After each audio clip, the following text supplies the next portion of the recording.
guys, shout out sa inyong lahat guys. So panapagong vlog na naman to guys tungkol sa bagong update ng Google AdSense ngayon guys, na meron na tayong taxpayer.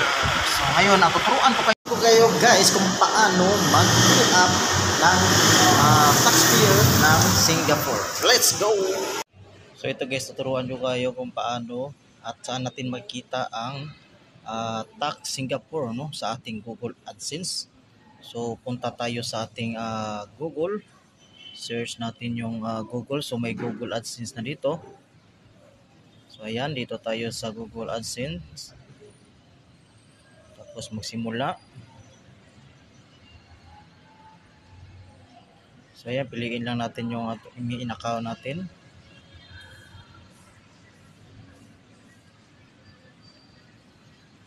So ayan guys, so pindutin tong tatlong linya dito. Dito sa baba may payment.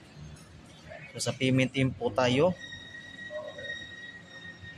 So ayan guys, so nung binuksan mo yung payment info, yan yung lumalabas.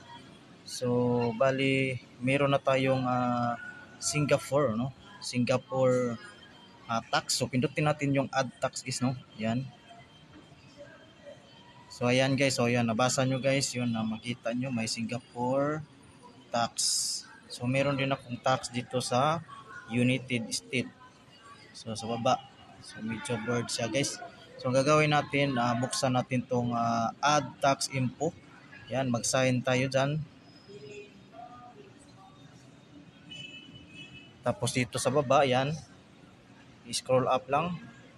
So start form. So mag-start form na tayo. So ayan na siya guys, Ito na yung lumalabas, Ito ang kailangan ng sira natin. Pilapan. So may nakalagay dito, what is your business type? So pindutin natin dito. So ayan, may nakalagay corporation, individual, sole proprietor, partnership, tsaka trust, other. So ang gagawin natin guys, ang pindutin natin yung individual. So ayan. So do you have yan sa baba, do you have permanent establishment in Singapore? So ang sagot natin yes is no, kasi di naman tayo nakatira sa Singapore. So dito sa baba naman, are you registered for Singapore goods and service tax under the overseas vendor restriction? So ang answer natin din guys, no.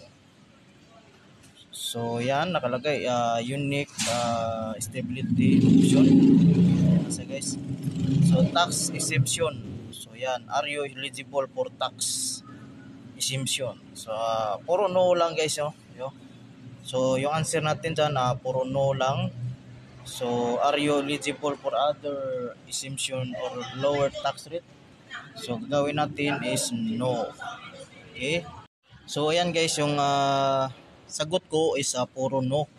So kasi dito sa may unique entity number, optional lang yan guys. So ayan, so ngayon submit na natin. So ayan, nakasubmit na siya guys.